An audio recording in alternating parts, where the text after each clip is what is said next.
Welcome back to the channel. Today we are doing an Atlanta Falcons draft recap. I'm going to do one for every team as the offseason goes on, just so we can kind of get to every fan base, see how they're feeling about their draft class, and just, see who, the winners and losers. I think maybe there's not many losers of this draft in my opinion, but we'll see who they are. So we did the Cardinals in the last episode, so if you're interested in that, go check it out.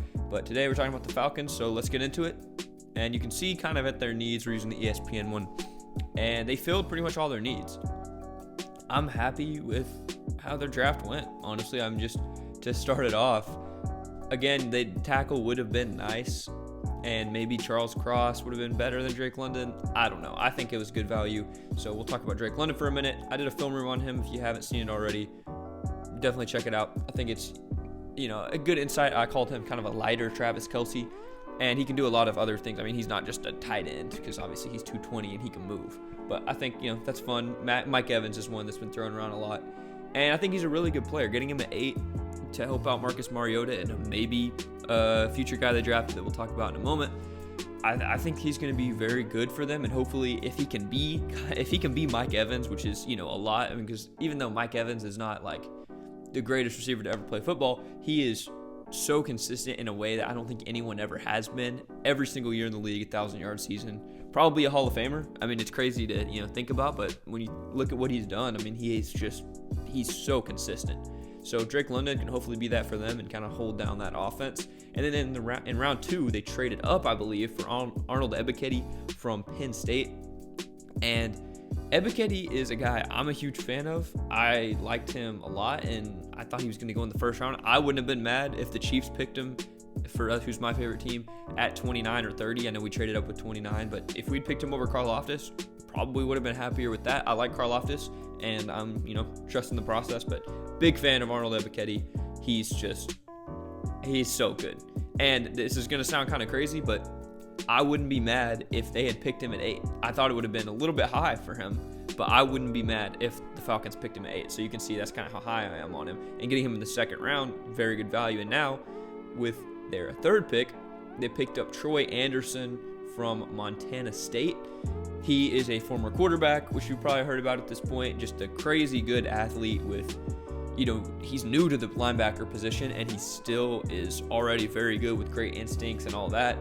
And he just has a lot of developing to do, and I think putting him in Atlanta with a team that hopefully can use him, maybe they use him on offense as kind of their Taysom Hill, and even just as a pure linebacker, he has time to develop because they're not in win now mode. At least it doesn't look like it with Marcus Mariota and, rookie Desmond Ridder right now, and not a great roster. But he's a very good player. He fills a need at linebacker, and I think he's going to be very solid for them.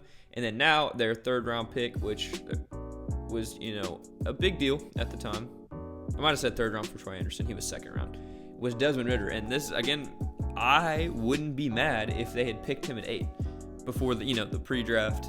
We all thought quarterbacks were going to go a little bit higher than they did. Maybe you didn't think they were going to go super high as some people projected. But if they picked Desmond Ridder at 8, I wouldn't have been mad at that. I would have thought it's a little bit high. But if they believed in him and he was their guy, I don't think that would have been a terrible pick, because I think he's very pro-ready. So getting him in the third round, the 10th pick of the third round, is such good value for, the biggest, most important position of need, I think, for any team. And Desmond Ridder, I think, can be their guy long-term. Obviously, we don't know how that's going to pan out, but I like him a lot. He was my QB2 behind Malik Willis. And I think he could start day one if he had to. I don't think he will. I think Marcus Mariota will be fine. I think he's going to have a lot of stuff to learn from Marcus Mariota with, very good athleticism as well. And I think that's going to be a fun pairing. I think he could be the future of Atlanta. He said, the infamous, he's going to get him a Super Bowl.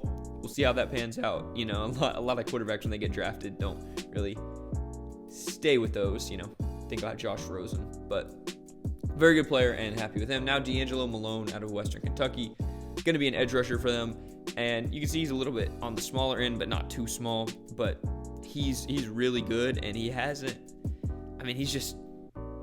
so much upside, and very happy getting him down here.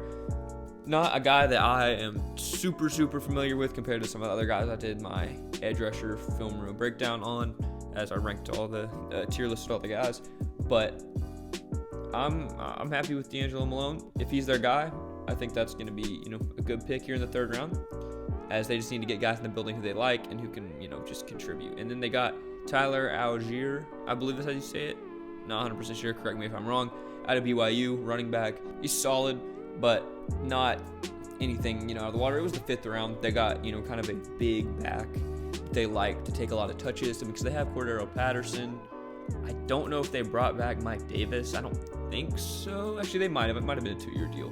But again, 5th round, maybe you get your RB3 that can rotate in.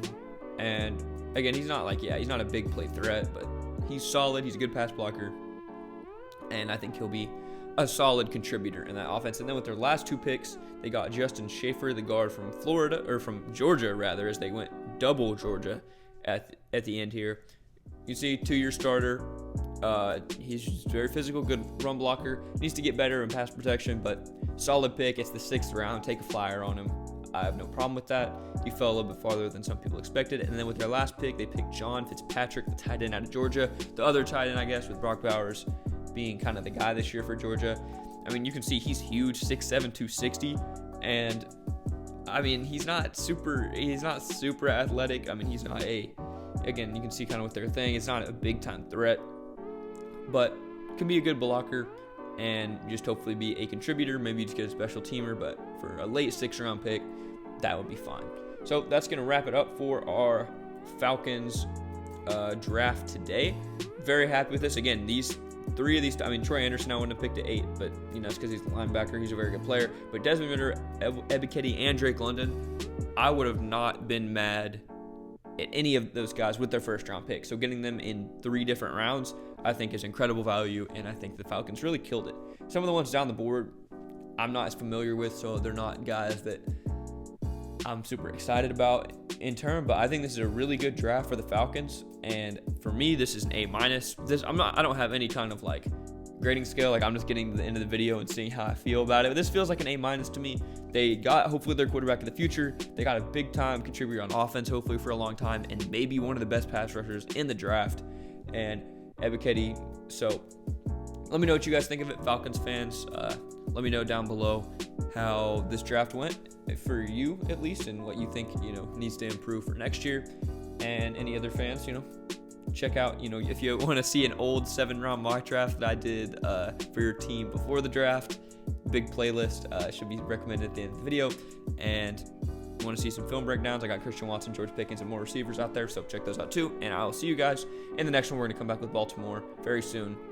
Peace.